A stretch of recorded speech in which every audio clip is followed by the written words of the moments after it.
Hey guys, I'm Joel. I am the CompleatDM, LEAT, on Twitter or X and on Substack as well. I have a blog there and I talk about D&D. Now, I have been playing D&D for many, many years.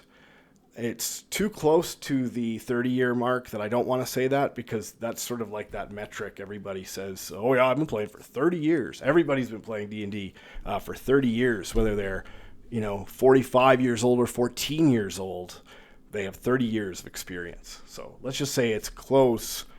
It's in the ballpark, but I'm not bragging. And in fact, there's lots of gaps of time there where I wasn't actively DMing. I've always been interested in the game, and I've always kind of kept up. And I'm always imagining scenarios, worlds, whatever. But I would say that things really got accelerated more this year because after I had my fourth kid, that group we all got busy, and we were all actually like in bands and stuff mostly. Bands that would often, we would play the same weekends and things, or sometimes even play together. And so that made it hard to get together and stuff. And so that last campaign that I did sort of fell apart. And then I just got distracted with other stuff. But earlier this year, I started to get back into it because my daughter plays D&D in school. And they play 5th edition D&D, and they do it, it's like once a week for half an hour. It's not very much, but it's whatever the teacher can kind of make happen for them. And I thought, hey, so let's pick that up a bit more around here. We can do one shots, we can do whatever. And then we just, so for the majority of this whole year, we've just been running games all the time. I've run Dragonbane, I've run Shadow Dark, I've run Morkborg a couple of times, Swords and Wizardry.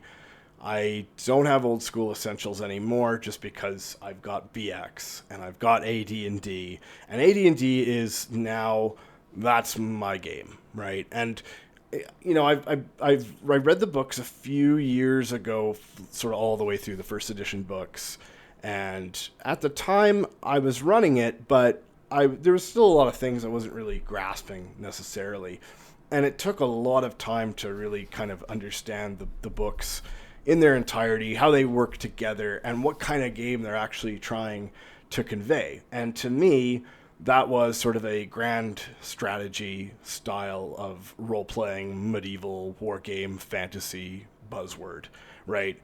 It's like, we're not just talking about diving into dungeons, we're talking about owning domains and owning strongholds and having men that you have in your employ and having mass battles and this sort of thing.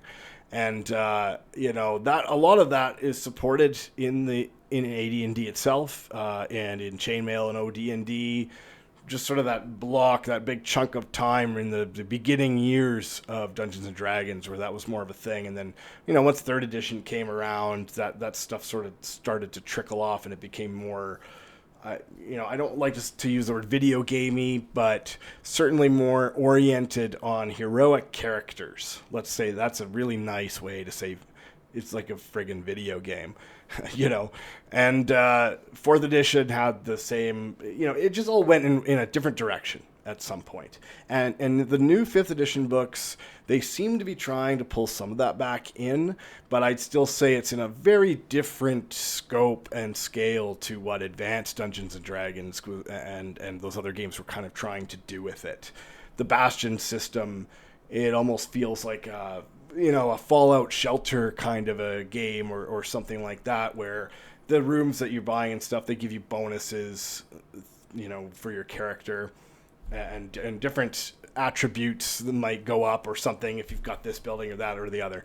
But it's not really fitting in with that motif, I guess, of the fantasy simulation that AD&D really is, the medieval fantasy simulation, where we're talking more King Arthur rather than Marvel, right? It's kind of the difference, it feels like.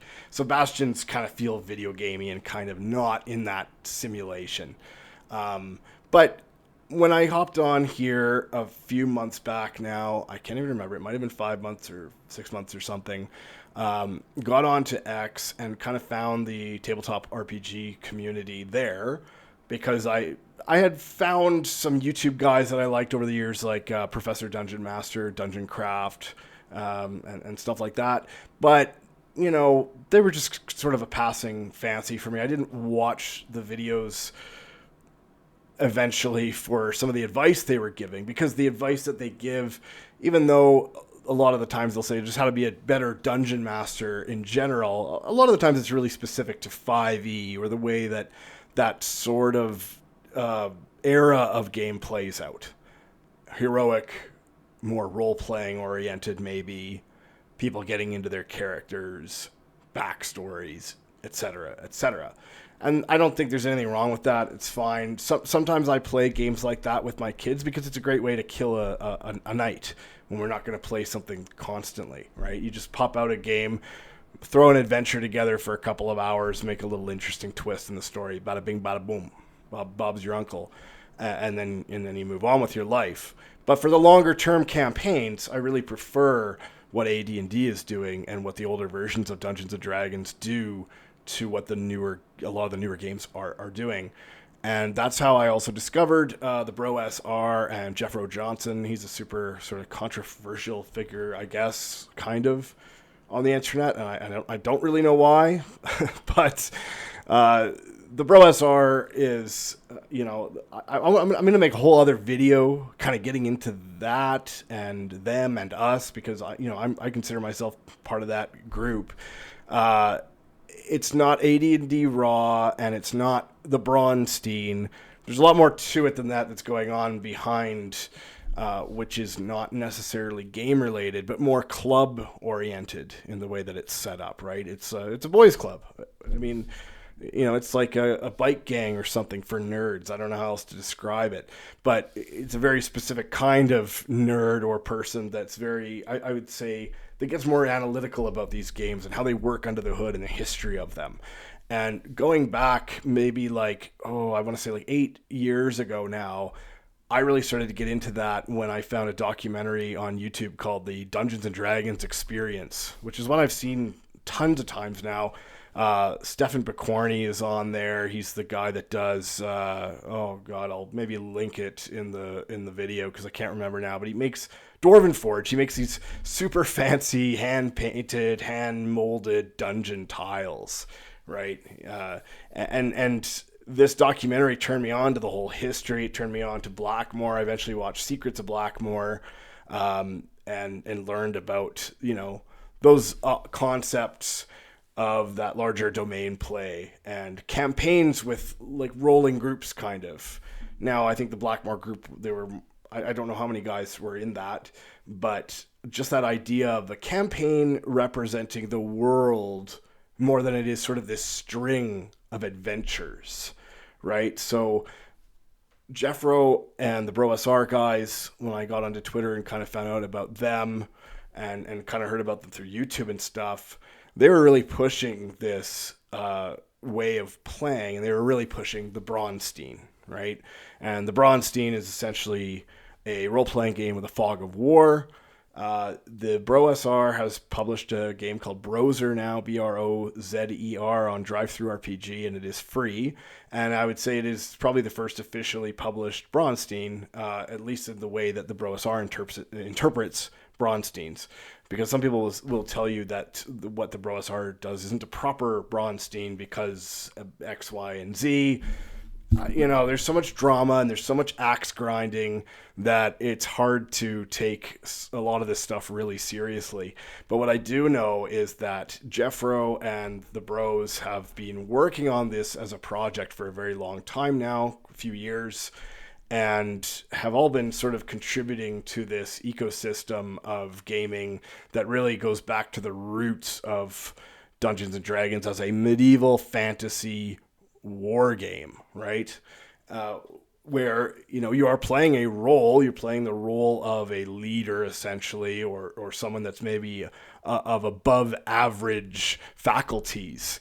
But it is still, in its nature, a war game. It is based on a war game called Chainmail, right? Which is a medieval miniatures game. And so those roots are still there, and they can still be mined for more information. And as history has begun to be pieced together by people like Griff, who made Secrets of Blackmoor, we're kind of finding out that there's these other modes of play, and that you can use them in tandem with a campaign, and that they are sort of implicitly mentioned in Advanced Dungeons and Dragons in several ways, and several things explicitly mentioned, such as like 1-1 time, where the game is in parallel to a real calendar. Now, it doesn't mean that you're explaining every step through a dungeon or something like that, so it moves in real time. It's not a LARP. Time can still, you can do, play a few weeks in a session, right? I had some Tiger Balm on my mustache. I'm going to go look at the video, and I'm going to see that that's been there the whole time, getting over sinus infection. But anyways, 1-1 time just means that you're keeping that calendar roughly associated. So if I have a session where a party's in a dungeon for a whole week, that just means that we play that week out in that evening, just like we would normal AD&D timing or any D&D timing, right? But we can't play with those same characters again till the following week, right? Until we catch up to that calendar, or in some cases, until the calendar catches up to our game, right? And the reason that you run 1-1 time primarily is to keep time tracking simple when you are running multiple parties in a single campaign world, because what one party is doing in a campaign world has potential to affect what the other parties are doing. So you really have to know where everybody is. You have to sort of draw these lines, and honestly, the easiest way to do this is 1-1. A lot of people do not like the idea of 1-1 timing, and I get it. It's a weird idea at first, or they say that it's never been done, it's never been used. But those rules are there, or at least they are explicitly mentioned in the Dungeon Master's Guide in Advanced Dungeons and Dragons. So to say that they're just some sort of made-up thing is certainly not true. There is a suggestion to use 1-1 time in the Dungeon Master's Guide, and we stick to Advanced Dungeons and Dragons as close to raw as possible, just to eliminate the idea of house rules sort of controlling the game. Because one big thing you will see on AD&D tutorials and things like that is that the tutorials often have people's house rules sort of in the tutorials. It's like, well, this is how you handle, or this is how I handle this.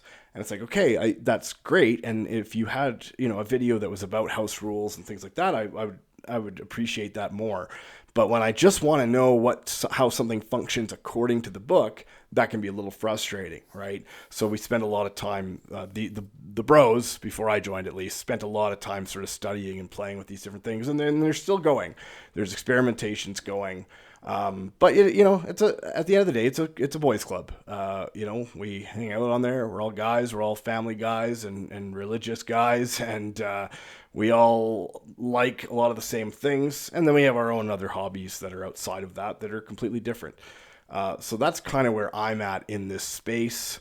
But my videos are not going to be all concerned with that. I have lots of different things I want to talk about. I want to bring people onto my videos to talk with them and to have them share their stories, whether they're DMs or players. I'd like to have my own players on and see how their experience with my game has been compared to other games that they've played. Or if not compared, then just have them sort of, relay their experiences. And what drew them into D&D? What brings people into the hobby? I think that's important and good to know, because everybody has different expectations for how games should go. So, anyways, I'm rambling. I really want to make something a little bit more cohesive and with a very specific topic. But I just wanted to shoot a really quick video now just to get that out of the way and have an introduction. So if you're new to the channel, you'll kind of have a rough idea of who I am. And you'll learn that more as we go along, and I'm so sorry for you. But anyway, thank you for watching.